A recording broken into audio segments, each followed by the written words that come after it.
स्वागत है आप लोग का यूपीपीएससी मेंटर ग्रुप में। इससे पहले हम लोग 6 लेक्चर देख चुके हैं, ठीक है ना? और ये हमारा 7वां लेक्चर है और लगभग 50% हमारा ये आज लेक्चर खत्म होगा, तो 50% हम लोग पॉलिटी कवर कर चुके रहेंगे। अब हम कुछ आइडिया है जो संडे को शेयर करेंगे और ये तैयार रहिए कि आप क्या करेंगे, हर 2 दिन पे एक आदमी को एक टॉपिक अलॉट करेंगे और उसको तैयार करना है। और सबको अलॉट किया जाएगा, वो टॉपिक तैयार करना है और हर 2 दिन पे चेंज हो जाएगा। ऐसा मैं सोच रहा हूँ अलॉट करूंगा। अब उससे कोई भी मेंबर, ग्रुप का मेंबर क्वेश्चन पूछेगा तो वो आंसर देगा, और चाहे हम देंगे पूछेंगे तो ये ऐसा होगा, कन्वर्सेशन होगा जिससे कि जहन में बैठ जाए हमारा। एक तो प्री के क्वेश्चन गलत नहीं होंगे, दूसरा मेंस के भी हमें कैसे एनालिसिस करना है, क्या करना है, जहन में बैठा रहे, भूले ना। क्या होता है ना, जितना डिस्कशन होता है वो ज़्यादा फ़ायदा करता है, जितना दिमाग चलता है वो फ़ायदा करता है, वो लॉन्ग टर्म तक याद रखता है। हम लेक्चर दे दिए, आप सुन लिए, फिर राम राम, ऐसा नहीं करना है, ठीक है ना? तो चलिए आगे बढ़ते हैं। देखो, इससे पहले हम लोग क्या पढ़ चुके हैं, प्रेसिडेंट के बारे में पढ़ चुके हैं, अटॉर्नी जनरल के बारे में पढ़ चुके हैं, कैग के बारे में पढ़ चुके हैं, ठीक है ना? अब हम आ रहे हैं इसमें राज्यपाल, गवर्नर। गवर्नर के बारे में कहाँ उल्लेख है, कौन से आर्टिकल में? तो आर्टिकल 153 में उल्लेख है गवर्नर के बारे में। अब यहाँ बात होता है कि गवर्नर क्या एक स्टेट का होता ही है? 53 में 153 में क्या बोला है आर्टिकल में कि एक स्टेट के लिए एक गवर्नर होगा। ऐसा नहीं है कि एक स्टेट के लिए होगा, दो या दो से अधिक स्टेट के लिए भी क्या हो सकता है, गवर्नर हो सकता है। दो स्टेट हो उसका भी गवर्नर हो सकता है। अब बात यहाँ पे लोचा ये आ रहा है कि वेतन कैसे डिसाइड किया जाएगा। तो वेतन इनका डिसाइड करना है अनुपातिक रेशियो में। अनुपातिक रेशियो में वेतन डिसाइड कौन करता है? प्रेसिडेंट करता है। कौन करता है? प्रेसिडेंट करता है। और वो स्टेट के अनुपातिक रेशियो में किसको दिया जाता है? गवर्नर को दिया जाता है। जब दो से ज्यादा, एक से ज्यादा स्टेट का क्या होता है, गवर्नर बनता है। तो ठीक ना, तो ये ध्यान रखना, प्रेसिडेंट डिसाइड करता है, प्रेसिडेंट निर्धारित करता है अनुपातिक रेशियो में, अनुपात में गवर्नर का वेतन। ठीक है, ये पॉइंट 3 के लिए इंपॉर्टेंट है, ध्यान रखना। योग्यताएं क्या होता है? तो जो योग्यताएं हमने प्रेसिडेंट के लिए बताया था, वही योग्यताएं आपका गवर्नर के लिए होगा। थोड़ा सा अंतर होगा। देखो, प्रेसिडेंट में भी बोला था भारत का नागरिक हो, गवर्नर में भी बोल रहे हैं न्यूनतम 35 वर्ष की आयु पूरी हो कर चुका हो। ये प्रेसिडेंट में भी बोल रहे हैं, गवर्नर में लाभ का पद धारण न करता हो, वहां प्रेसिडेंट में भी बोला था, गवर्नर में संसद या राज्य विधानमंडल का सदस्य न हो, ये बात इसमें जोड़ा गया है, संसद या राज्य विधानमंडल का सदस्य न हो। जैसे आगे बताएंगे कि एक्टिव सदस्य को मनाही किया गया है, जो एक्टिव पॉलिटिशियन है उनको मनाही किया गया है गवर्नर का पोस्ट देने के लिए, ठीक है ना? नियुक्ति किसके द्वारा किया जाता है? तो जानते ही, आप लोग पढ़ चुके हैं इतना कि गवर्नर की नियुक्ति कौन करता है? प्रेसिडेंट करता है, ठीक है ना? कार्यकाल कितना होता है गवर्नर का? तो 5 साल होता है। पद मुक्ति कैसा होता है? तो चूंकि प्रेसिडेंट क्या करता है, प्रसाद पर्यंत इसको पद धारण करवाता है, तो प्रेसिडेंट ही इसको क्या कर सकता है, पद मुक्त कर सकता है, ठीक है ना? तो ये ध्यान रखना। अब आ जाए शक्तियां। शक्तियां में जितना प्रेसिडेंट का बताया था, सारे शक्तियां प्रेसिडेंट के हैं, कुछ एक्सेप्शन है वो बताएंगे। लेकिन प्रेसिडेंट में हमने प्रशासनिक बोला था, प्रशासनिक बोला था, ठीक है, विधायिकी बोला था, ठीक है, वीटो की शक्ति बोला था, अध्यादेश की शक्ति बोला था, अध्यादेश की शक्ति बोला था, और एक हमने और क्या बताया था, आपातकालीन शक्ति, ठीक है, आपातकालीन शक्ति।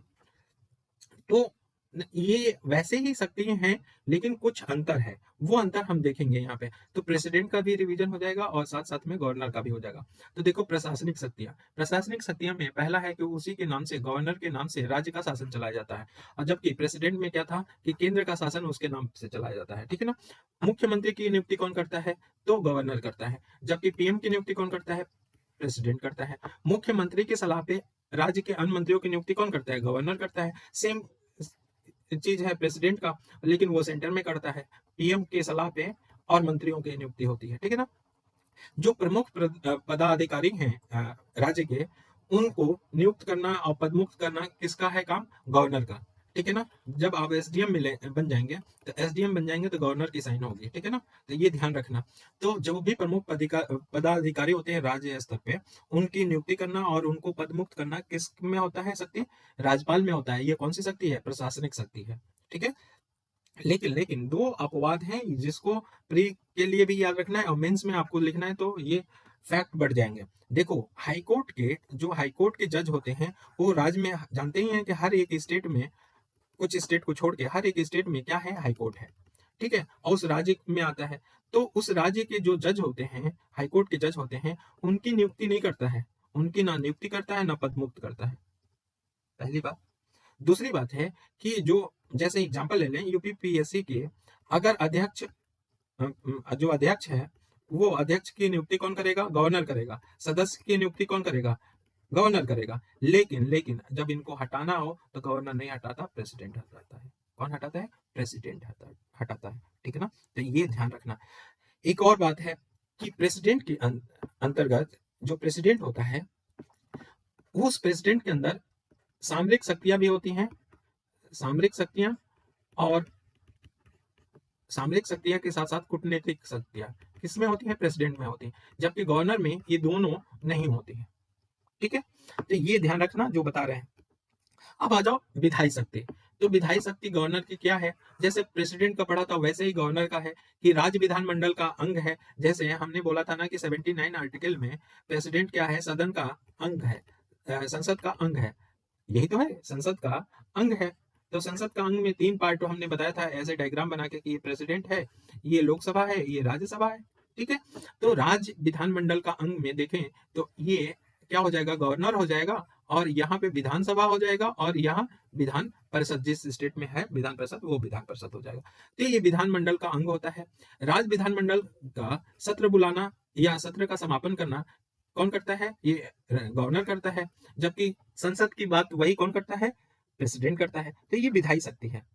विधायी शक्ति में ही आता है कि पांच आधार पे विधान परिषद में 1/6 सीट, 1 जितना कुल सीट होता है उसका 1/6 सीट क्या करता है? गवर्नर मनोनयन करता है, 5 आधार पे। जबकि हमने सेंटर में 4 आधार पढ़ा था, और ये पांचवा नहीं था। कौन? सहकार था। और यहीं से क्वेश्चन बनता है प्री में। तो कौन कौन है? साहित्य है, कला है, समाज सेवा है, विज्ञान है। ये सेंटर में भी है, स्टेट में भी है, लेकिन स्टेट में सिर्फ और सिर्फ सहकारिता है।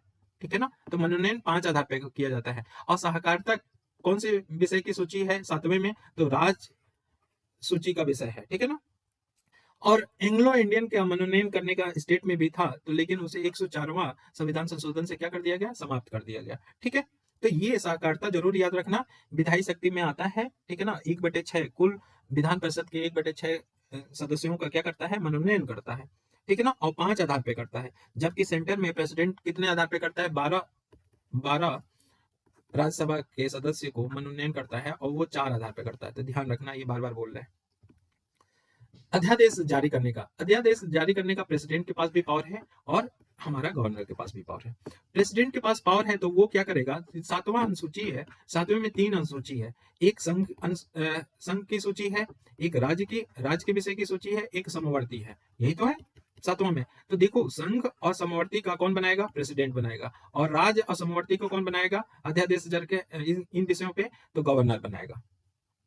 ठीक है, ये समझ में आ रहा है ना कि राज्य और समवर्ती सूची पे गवर्नर क्या कर सकता है? अध्यादेश जारी कर सकता है। और अध्यादेश जारी करने का सेम कंडीशन है प्रेसिडेंट का, जो याद करो कि वही बताया था कि जब संसद का सत्र न चल रहा हो और कोई महत्वपूर्ण विषय पे क्या बनाना हो, कानून बनाना हो, विधेयक बनाना हो, तो अध्यादेश जारी करता है। और उसमें केस भी पढ़े थे, तो वो केस यूज भी कर सकते हैं। तो ये ध्यान रखना। ठीक है ना, वीटो की शक्ति हमने जो बताया था सेम एज ए प्रेसिडेंट है। वीटो की शक्ति जो गवर्नर के पास है वो भी सेम है वीटो की शक्ति। तो जब भी पढ़ो तो प्रेसिडेंट गवर्नर एक साथ पढ़ो। ठीक है, तो लोकसभा विधानसभा एक साथ पढ़ो।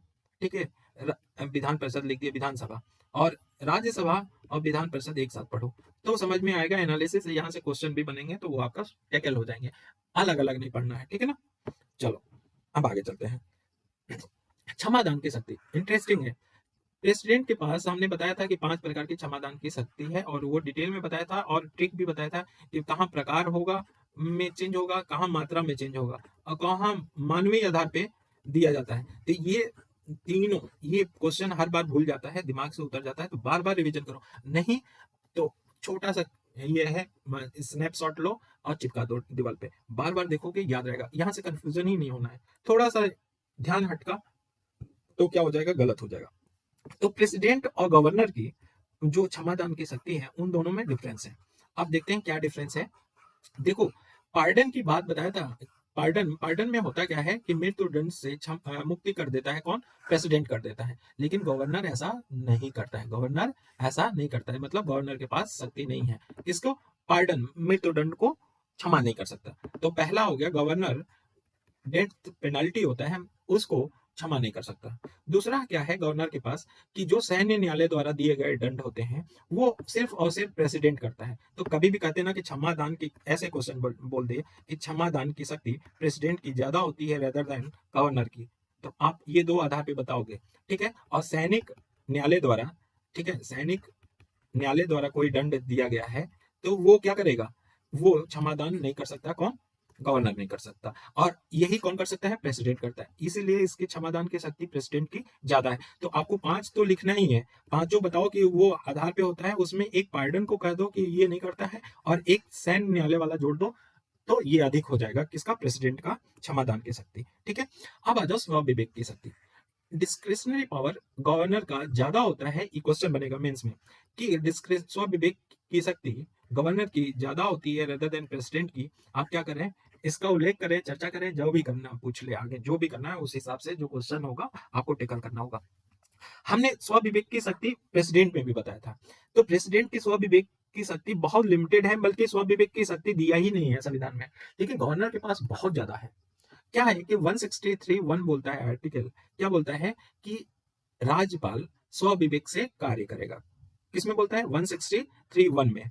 और उसके अलावा स्व विवेक की जो शक्ति है उसके अलावा वो राज्यपाल जो गवर्नर होगा वो मंत्रिपरिषद से या काउंसिल ऑफ मिनिस्टर से सलाह लेके क्या करेगा? कार्य करेगा। इसमें बोला है 161 में दो बातें बोली गई है। क्या बोली गई है?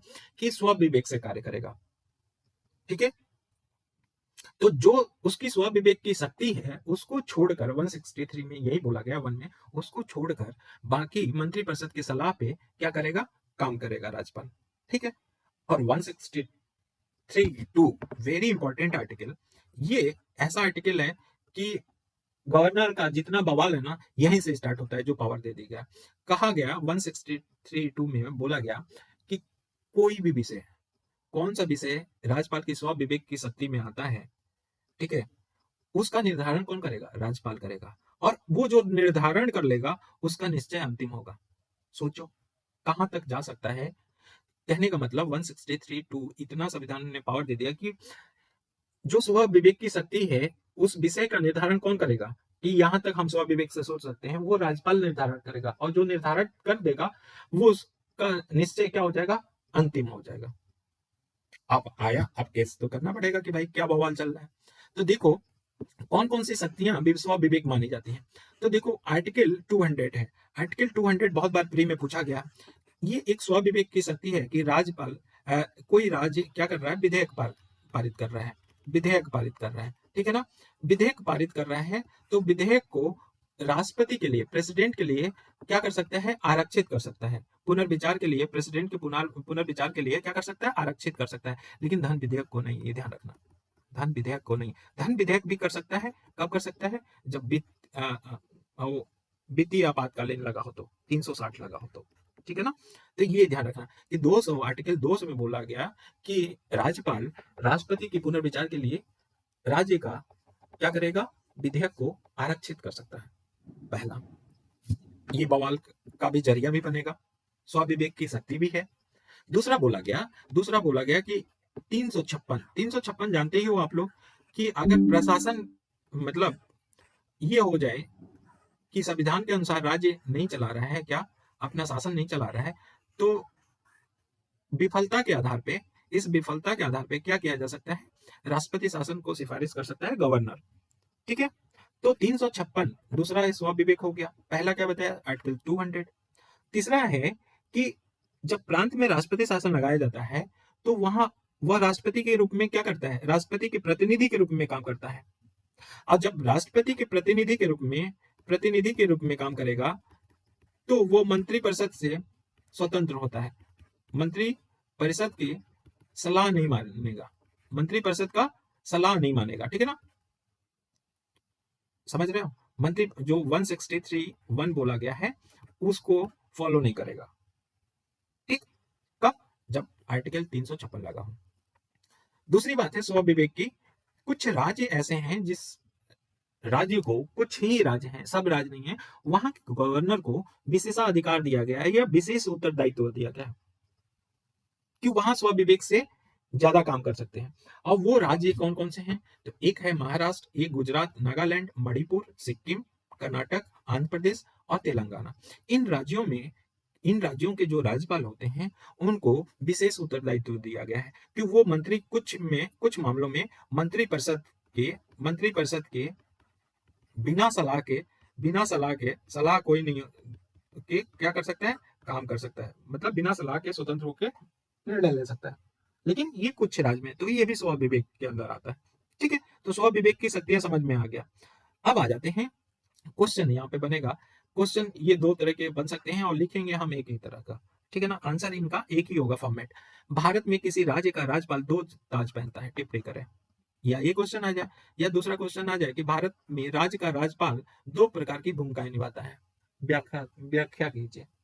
तो भूमिकाएं क्या है? दो प्रकार के, या दो प्रकार के ताज होता है।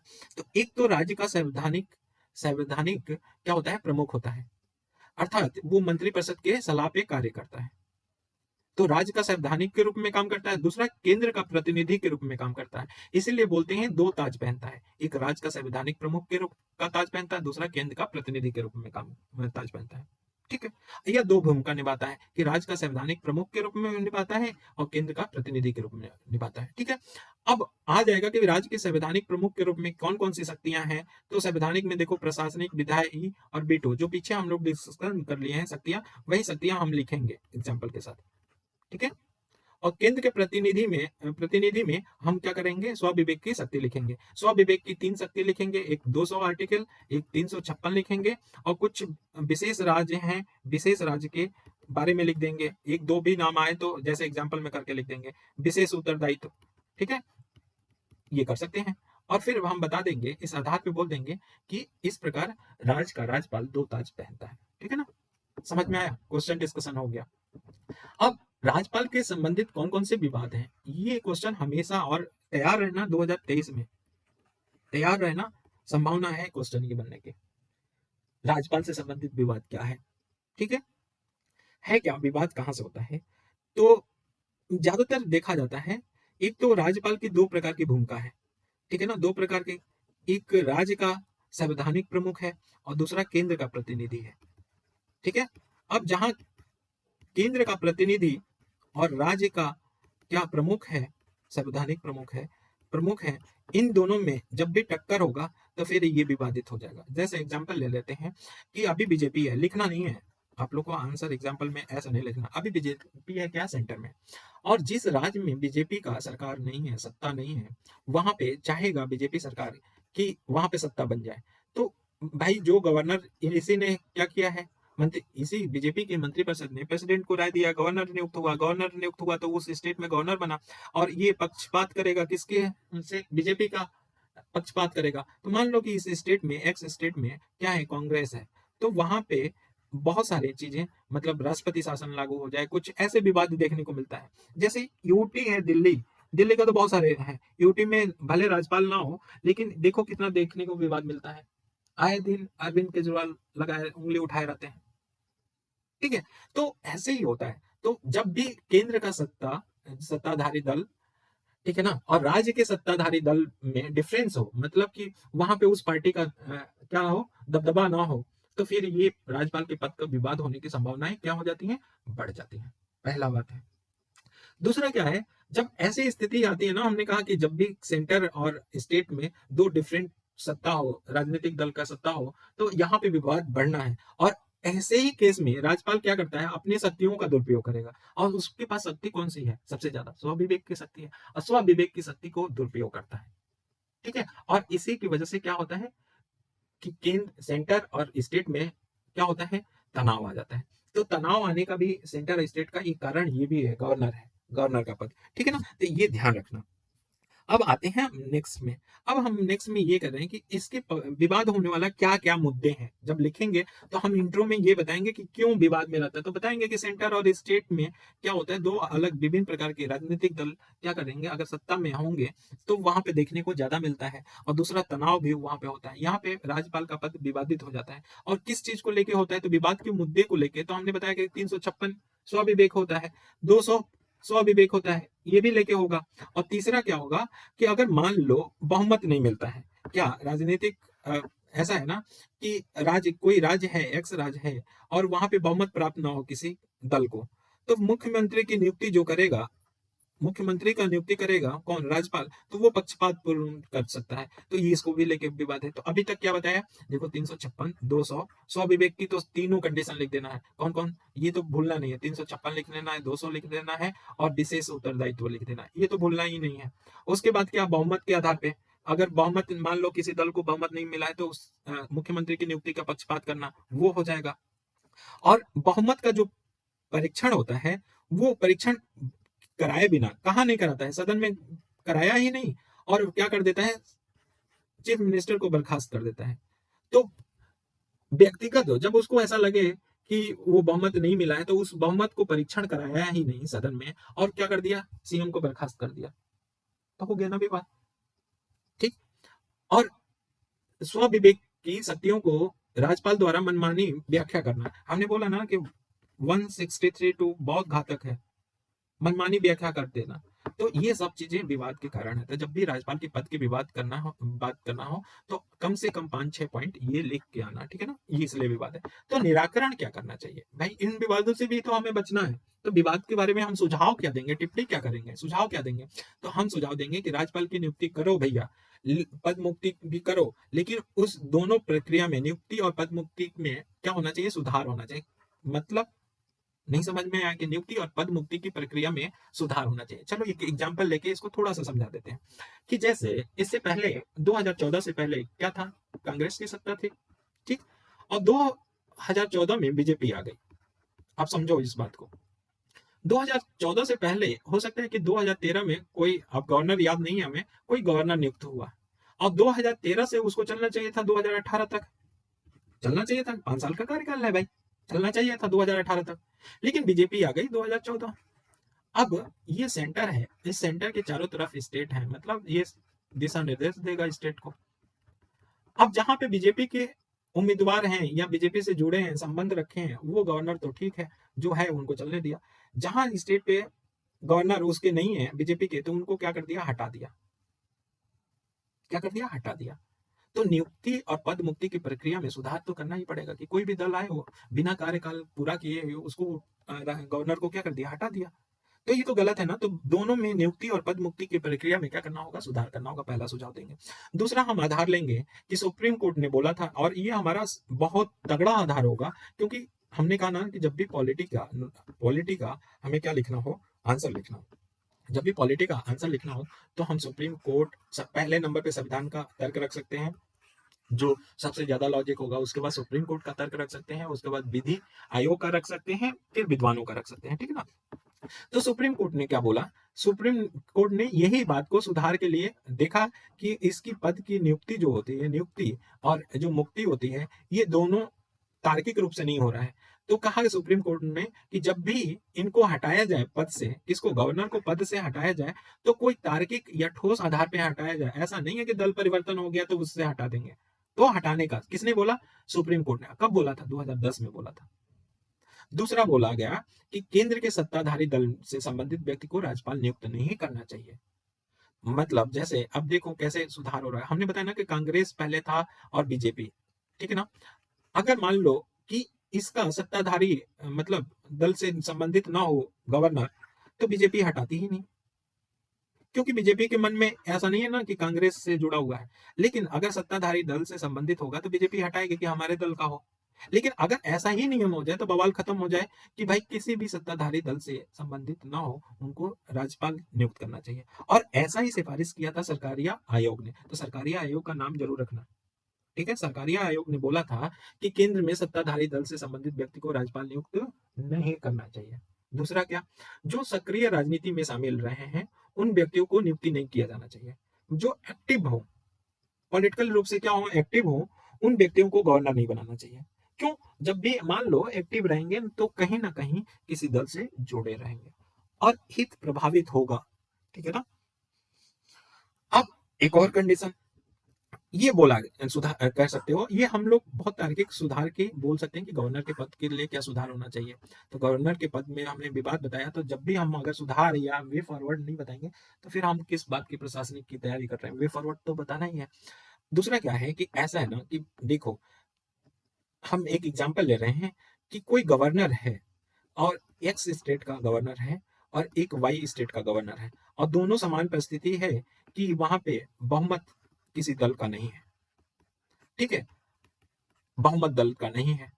अब क्या करेंगे, एक्स वाला कर रहा है कि जो सबसे कम बहुमत दल है उसको क्या कर दे रहा है, आमंत्रित कर दे रहा है कि तुम अपनी सरकार बताओ, बनाओ, तो वो तोड़ जोड़ करके अपना बहुमत सिद्ध करने की कोशिश करेगा। वाई वाला क्या कर रहा है कि जिसके पास सबसे ज्यादा सीट है उसको आमंत्रित कर दिया। लेकिन ध्यान रखने वाली बात है कि समान परिस्थिति है, यहाँ पे बहुमत दल, बहुमत नहीं है किसी दल को, लेकिन फिर भी एक्स वाले स्टेट में क्या किया, उन्होंने कम बहुमत जो बहुत सबसे कम सीट है उनको आमंत्रित कर दिया, वाई वाले में सबसे ज्यादा सीट जो पाया था उनको आमंत्रित कर दिया। तो इनका एक जैसा तो आधार नहीं रहा, निर्णय लेने का एक जैसा आधार तो नहीं है। फिर वो ये हम कह सकते हैं कि समान परिस्थितियों में हम ये मतलब तर्कपूर्ण होगा कि समान परिस्थितियों में राज्यपाल के लिए एक समान क्या होना चाहिए, दिशा निर्देश देने की एक लिस्ट होना चाहिए कि आप इस कंडीशन में ये करेंगे, ये कंडीशन होगा तो ये करेंगे। ऐसा क्या होना चाहिए, एक दिशा निर्देश होना चाहिए, निर्देश पत्र होना चाहिए, इंस्ट्रूमेंट ऑफ इंस्ट्रक्शन होना चाहिए। किसके लिए? राज्यपालों के लिए। कैसे कंडीशन में? समान परिस्थिति में। और ऐसा हम कोट कर देंगे कि 1935 में ऐसा था, 1935 में गवर्नरों को समान एक दिशा निर्देश जारी किया गया था, उसी निर्देश के आधार पर गवर्नर करते थे, और हम यहाँ पे तर्क रख देंगे, ठीक है। एक ये सुझाव, और एक महत्वपूर्ण सुझाव छठा ये दे सकते हो कि राज्यपाल की स्वविवेक की शक्तियों को क्या करना होगा, स्पष्ट करना होगा, परिभाषित करना होगा। ऐसा है नहीं कि 163 का मनमानी दुरुपयोग किया जाए, उसको परिभाषित है कि यहीं तक लिमिट है आपकी स्वविवेक, ये करना पड़ेगा, तभी ये विवाद से हट सकते हैं, ठीक है ना। अब देखो, ये बहुत इंपॉर्टेंट केस है, नवाब रबिया वाला केस। जब अरुणाचल प्रदेश में क्या हुआ था, अरुणाचल प्रदेश में लगा था 356, तब ये केस हुआ था। तो नवाब रबिया केस को आप कर सकते हो कोर्ट। नवाब रबिया केस में क्या बोला सुप्रीम कोर्ट ने, ये याद रखना, ये केस में बोला कि राज्यपाल की स्व विवेक की शक्तियां और निर्धारण करने की भी शक्ति है। 163(2) बोलता है संविधान, ठीक है, हम मान लिए। क्या बोला सुप्रीम कोर्ट कि हम मान लिए भैया, तुमको स्व विवेक शक्ति का निर्धारण करने का शक्ति है राज्यपाल को, लेकिन इसका मतलब ये नहीं कि मनमाने तरीके से अपने शक्तियों का प्रयोग करो या अपने आधार पे वो उसको व्याख्यात करो, ऐसा नहीं है। आपको संविधान के आदर्श के साथ ही चलना पड़ेगा उसको। किसमें बोला? सुप्रीम कोर्ट में, ठीक है, नवाब रबिया केस में बोला। दूसरा क्या है, दूसरा बात बोला नवाब रबिया केस में, बहुत इंपॉर्टेंट बात बोला, ये बोला कि देखो भाई, भारत क्या है, लोकतंत्र है, और लोकतंत्र क्या, लोकतंत्र में प्रभुता किसकी होती है? जनता की होती है। और किसके लिए काम किया जाता है? जनता के हित में काम किया जाता है। तो भाई देखो गवर्नर साहब, आप तो चुनाव लड़के आते नहीं हो, प्रत्यक्ष रूप से या अप्रत्यक्ष रूप से, कैसा भी चुनाव का मतलब, सीधी बात करें कि जनता का तो प्रतिनिधि नहीं करते हो। कौन बोला? Supreme court. लेकिन लेकिन वहीं दूसरे में जिस सीएम मतलब चीफ मिनिस्टर या काउंसिल ऑफ मिनिस्टर को या मंत्रिपरिषद को बर्खास्त कर रहे हो, वो तो जनता ने चुन के भेजा है भाई, जिसको बर्खास्त कर रहे हो। और किसके आधार पे कर रहे हो? अपने स्व विवेक के आधार पे कर रहे हो। तो कहां तक लॉजिक ये बोलता है सुप्रीम कोर्ट, सुप्रीम कोर्ट ने क्या बोला कि देखो कहां तक लॉजिक है आपका कि ये लोकतंत्र सम्मत है। जिस जो बंदा जनता ने चुन के भेजा है, लोकतंत्र ने चुन के भेजा है, उनको तुम बर्खास्त कर दे रहे हो, तो ये तो एक धोखा है ना। वास्तविक शक्ति किसके पास होना चाहिए? सीएम और काउंसिल ऑफ मिनिस्टर के पास होना चाहिए, न कि राज्यपाल के पास होना चाहिए, ठीक है। राज्यपाल के पास होगा तो वो लोकतंत्र के साथ धोखा होगा। तो ये दूसरा तर्क दिया, ठीक है। तीसरा तर्क दिया कि अगर हम कह लें कि ऐसा कर सकता है स्वाभाविक शक्ति, ऐसा है मनमाने तरीके से वो व्याख्यात कर सकता है, ऐसा हम कह दें। अगर हम ऐसा कह देंगे तो गवर्नर क्या हो जाएगा, सबसे ज्यादा शक्तिशाली हो जाएगा, इवन सीएम और काउंसिल ऑफ मिनिस्टर से भी हो जाएगा कि नहीं? और जब हो जाएगा तो ये संविधान के निर्माताओं के विपरीत होगा, संविधान सम्मत नहीं होगा।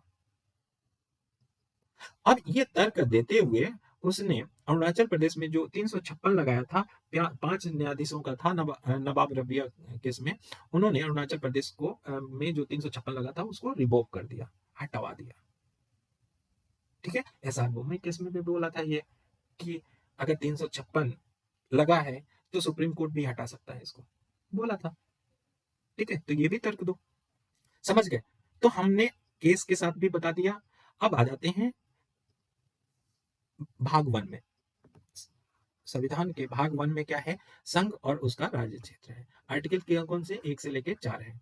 तो आर्टिकल 1 में सिर्फ और सिर्फ यही बोला गया है इंडिया, इंडिया अर्थात भारत, मतलब आर्टिकल 1 में भारत का नाम है, अदरवाइज कहीं चर्चा नहीं है।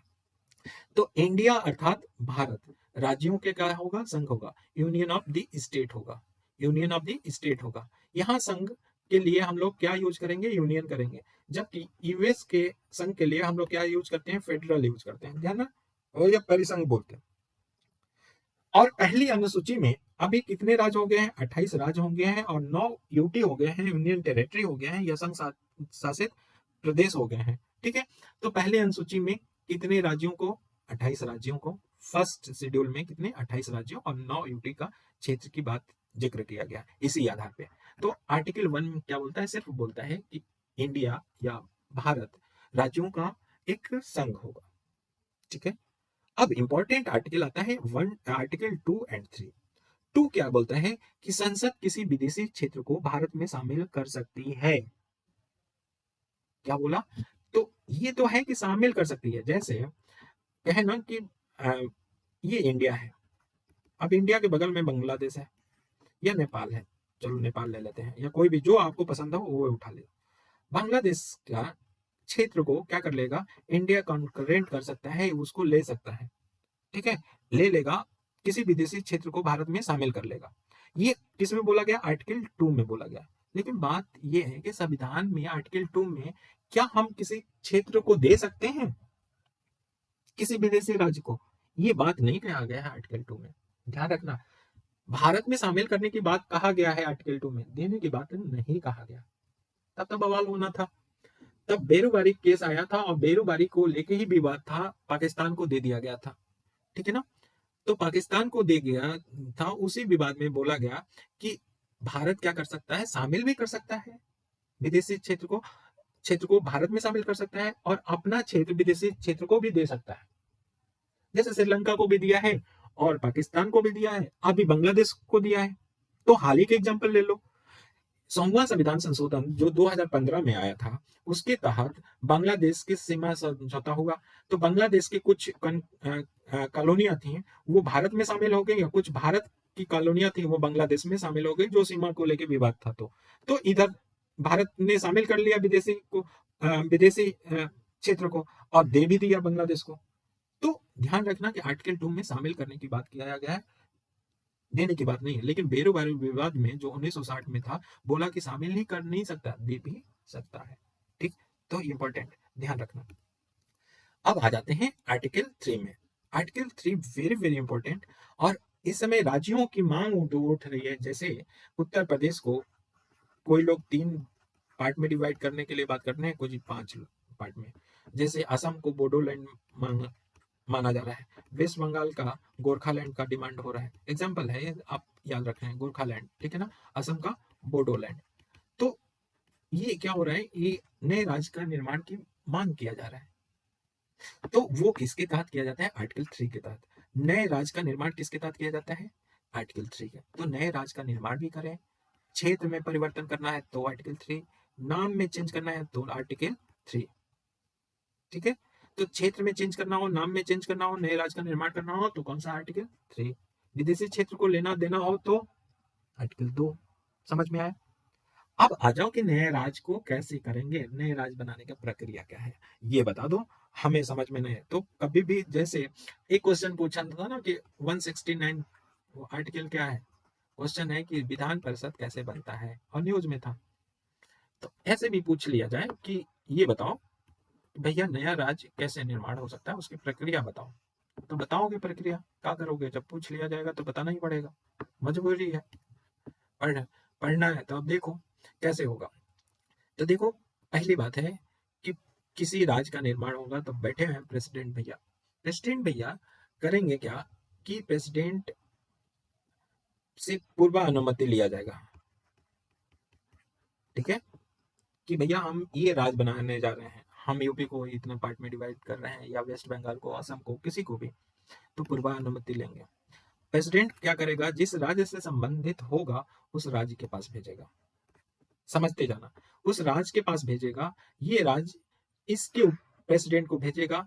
हो सकता है कि सहमति दे दे और हो सकता है कि सहमति ना दे, दोनों कंडीशन हो सकता है। लेकिन राज्य की जो भी सिफारिश होगा वो प्रेसिडेंट मानने के लिए बाध्य नहीं होगा।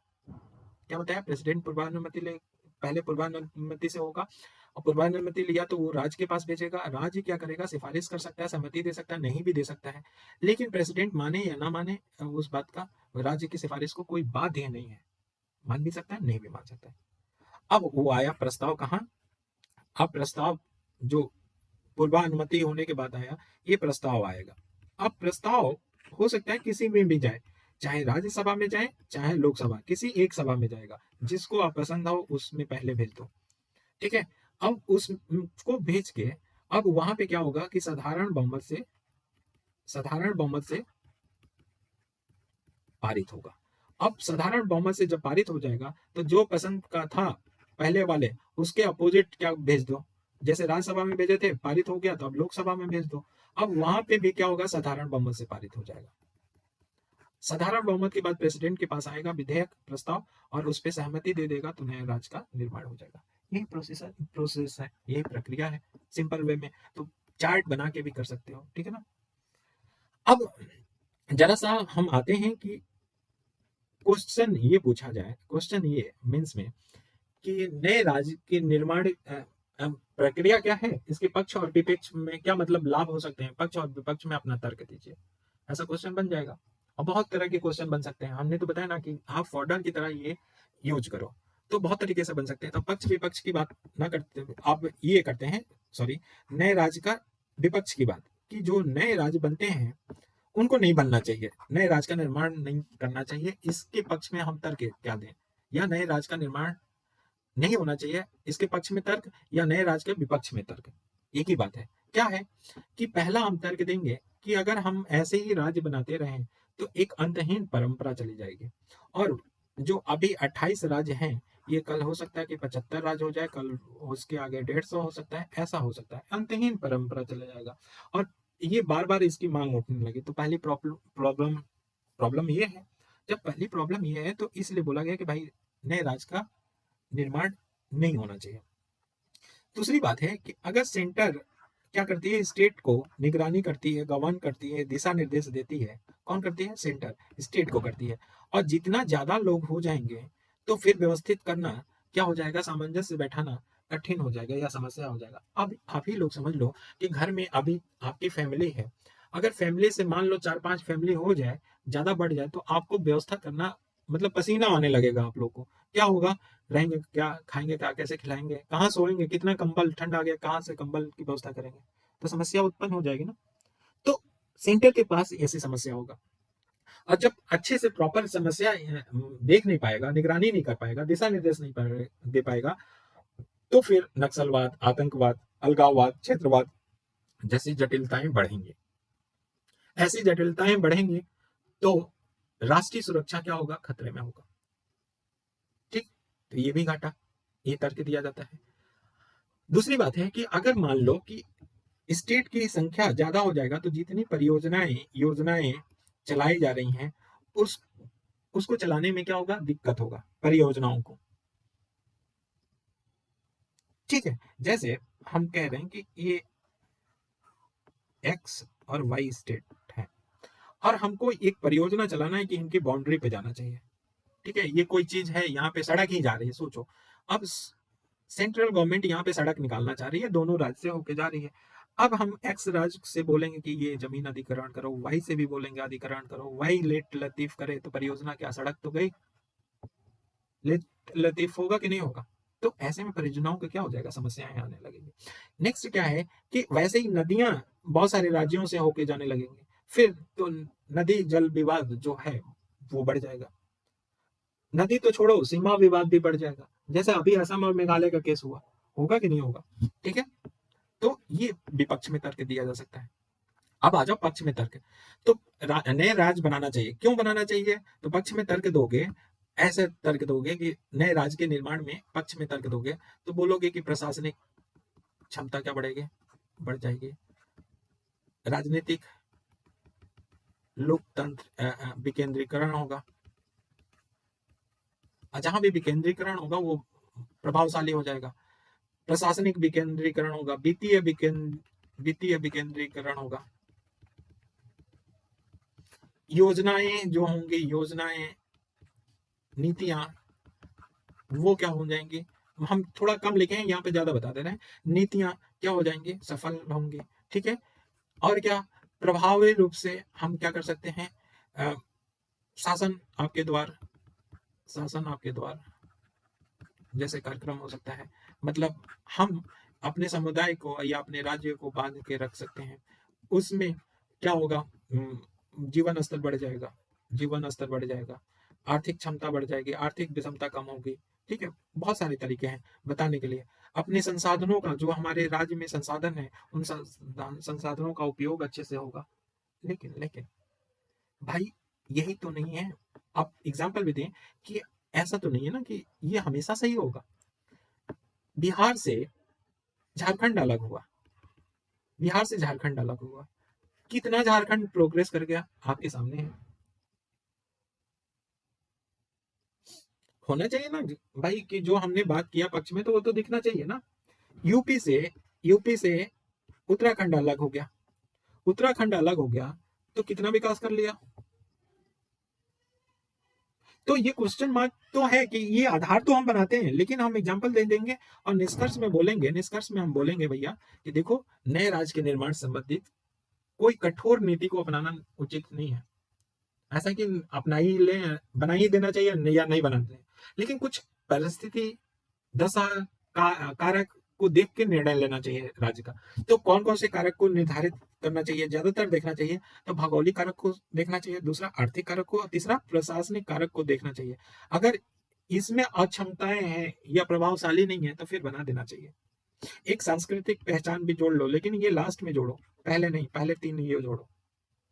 ठीक है, तो हम निष्कर्ष में यही लिखेंगे, किसी पक्ष को और विपक्ष को नहीं लेंगे। ठीक है ना, ध्यान रखना, ग्रे लाइन को फॉलो करेंगे। आर्टिकल 4 क्या बोलता है? आर्टिकल 4 बोलता है कि आर्टिकल 2 और आर्टिकल 3 के तहत जो भी कार्य किया जाएगा वो आर्टिकल 368 के संदर्भ में संविधान संशोधन नहीं माना जाएगा। तो जो आर्टिकल 2 में किया गया है और आर्टिकल 3 में किया गया है, वो उसके तहत अगर कुछ भी किया जाता है, सीमा राज्य क्षेत्र में परिवर्तन किया जाता है, वो 368 की तरह अंतर्गत संविधान संशोधन नहीं माना जाएगा। ये कौन सा आर्टिकल में बोला गया? 4 में बोला गया। ठीक है, तो ये ध्यान रखना। अब आ जाते हैं संघ का विधानमंडल अर्थात संसद के बारे में। तो संसद के बारे में पढ़ते हैं अच्छे से। अब देखो, संसद की बात करें तो हमने बताया था कि संसद 79 आर्टिकल में है। अब जब भी संसद की बात आए तो ऐसे ही डायग्राम बना के आप भी बताओ। लोकसभा हम शॉर्ट टर्म में लिख रहे हैं, आपको लिखना पड़ेगा वहां राज्यसभा। ये संसद है और संसद के 3 है, आर्टिकल लिख दो। तो राष्ट्रपति, राज्यसभा, लोकसभा संसद में आते हैं। ठीक है, क्लियर हुआ यहाँ पे। राज्यसभा का गठन की बात करें तो देखो यहाँ पे सीधा सीधा समझो, राज्यसभा की बात करें तो संविधान की बात करेंगे और अभी व्यवहार में क्या है, एक व्यवहार की बात करेंगे और एक संविधान की बात करेंगे। संविधान ने बोला कि भैया 250 सीट होगा राज्यसभा में, लेकिन अभी हम व्यवहार में 245 यूज करते हैं। तो इसने बांटा था कि ऐसा है 238 प्लस क्या होना चाहिए, 12 मनोनयन होना चाहिए। यहाँ पे कर दिया क्या कि 233 प्लस 12 मनोनयन की बात कर दिया। ठीक है, व्यवहार में। अब राज्यसभा की मनोनयन की 12 बात की है, तो प्रेसिडेंट क्या करेगा, 12 लोगों का मनोनयन करेगा। और कितने आधार पर करेगा, तो 4 आधार पर करेगा, 4 आधार पे करेगा। जबकि राज्य में 1/6 का मनोनयन किया जाता है, कितने आधार पे किया जाता है, 5 आधार में।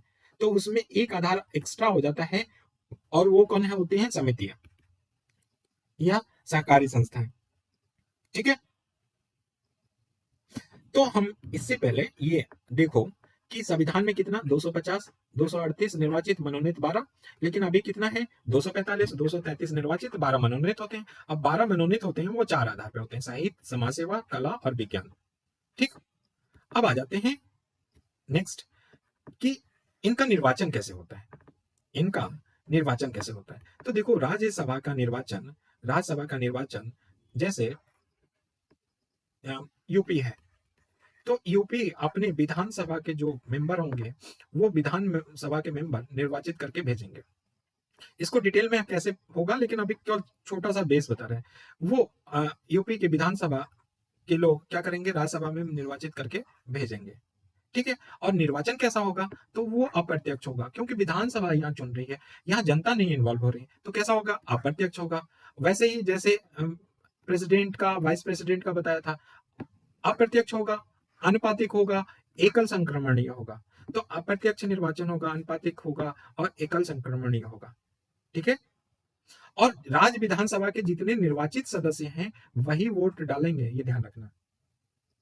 ठीक है, इनका राज्यसभा का कार्यकाल क्या होता है, 6 वर्ष होता है, किसी भी यहाँ के मेंबर जो चुने जाते हैं, तो किसके, राज्यसभा के। लेकिन ये सदन कैसा होता है, अस्थायी होता है। अस्थायी राज्यसभा कैसा होता है, कभी विघटन नहीं होता है, राज्यसभा का कभी विघटन नहीं होता है। लेकिन इसके सदस्य का कार्यकाल कितना होता है, 6 वर्ष का होता है। और हर साल, हर साल नहीं, हर 2 वर्ष में इसके 1/3 सदस्य अवकाश ग्रहण करते हैं, हर 2 वर्ष में। ठीक है, और हर 2 वर्ष में 1/3 लोग चुन के फिर से अप्रत्यक्ष, अनुपातिक और एकल संक्रमणी से आते हैं। और राज्यों के जैसे राज्यों की राज्यसभा में, अगर राज्यों की राज्यसभा की बात करें, जैसे यूपी में जो राज्यसभा की बात है, वो जनसंख्या पर निर्धारित है। तो हर एक स्टेट का राज्यसभा की सीट किस पे निर्धारित होती है, जनसंख्या पर निर्धारित होती है। ठीक, अब लोकसभा के गठन की बात करें, तो लोकसभा की 2 बात करेंगे कि हमारे कॉन्स्टिट्यूशन में क्या दिया गया है और व्यवहार के रूप में क्या है। ठीक है, तो कॉन्स्टिट्यूशन में 552 सीट की बात कहा गया है, जिसमें 550 क्या होना चाहिए, निर्वाचित, और 2 मनोनीत होने चाहिए। लेकिन अभी हम लोग व्यवहार में कितना ला रहे हैं, 545 निर्वाचित हैं और 2 मनोनीत। जो मनोनीत वाला एंग्लो इंडियन का था, 2 चुने जाने का, वो 104वें संविधान संशोधन द्वारा क्या कर दिया गया, रद्द कर दिया गया। ठीक है, अब इनका निर्वाचन कैसा होता है, तो राज्यसभा से इतर ये क्या होते हैं, प्रत्यक्ष निर्वाचन होते हैं, अर्थात जनता इनको चुनती है। क्षेत्रीय प्रतिनिधित्व होता है, फर्स्ट पास्ट द पोस्ट पद्धति होता है। मतलब कहने का मतलब है कि जो भी इस पोल को पहले जाके छू लेगा, वो 1 नंबर, उसके बाद दूसरे नंबर। मतलब काउंटिंग में, चाहे देखो ऐसा है ना, 101 वोट आ गया, एक का 100 वोट आ गया, तो 101 वोट वाला क्या होगा, जीत जाएगा। तो ये फर्स्ट पास द पोस्ट पद्धति पे है।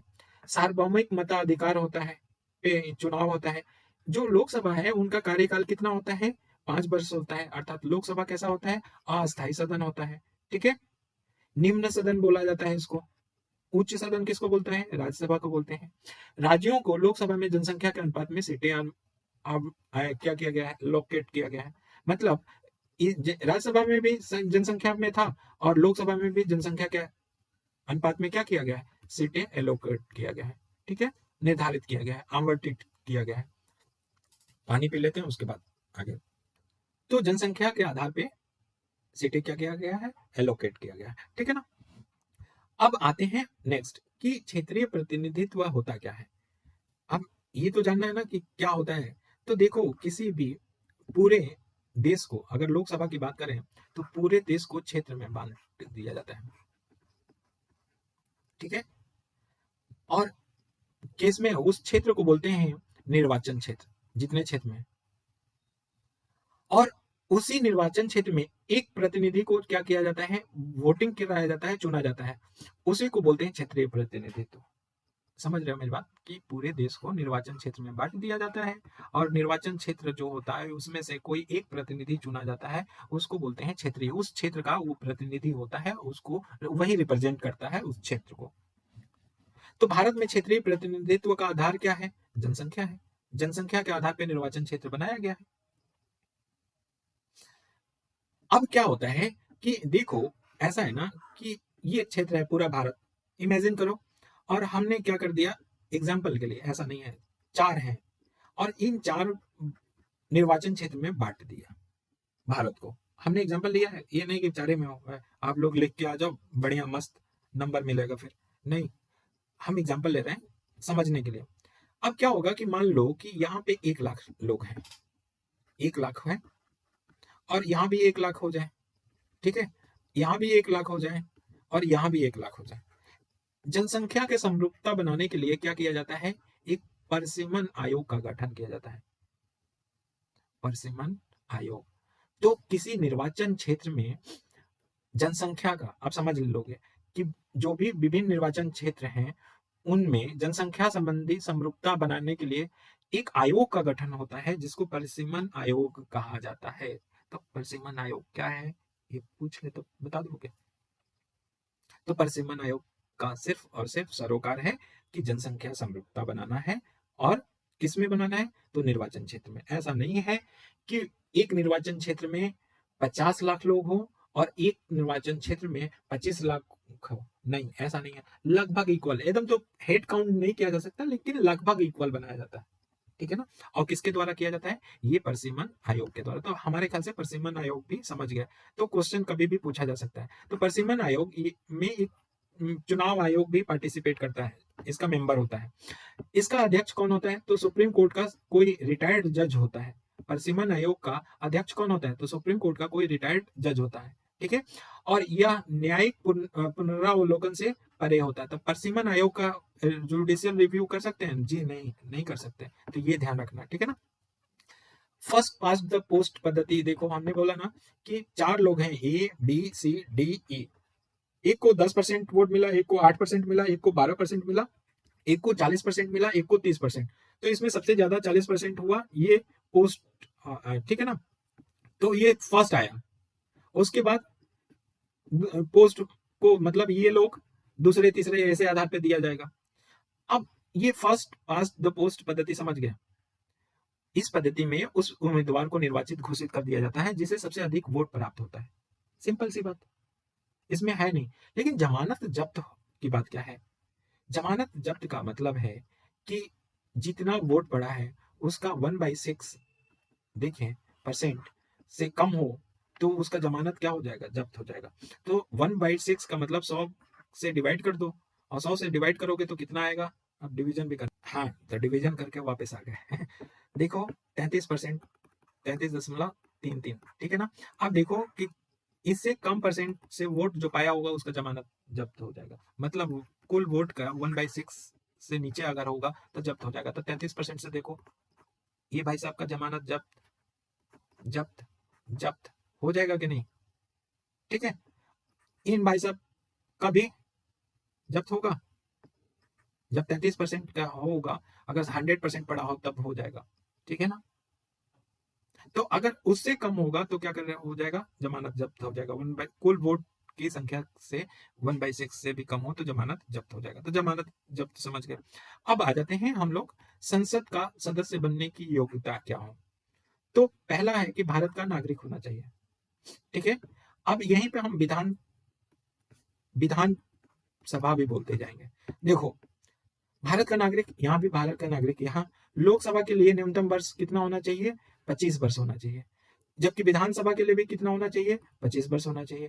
राज्यसभा के लिए न्यूनतम वर्ष कितना होना चाहिए, 30 होना चाहिए। तो विधान परिषद के लिए कितना होना चाहिए, 30 होना चाहिए।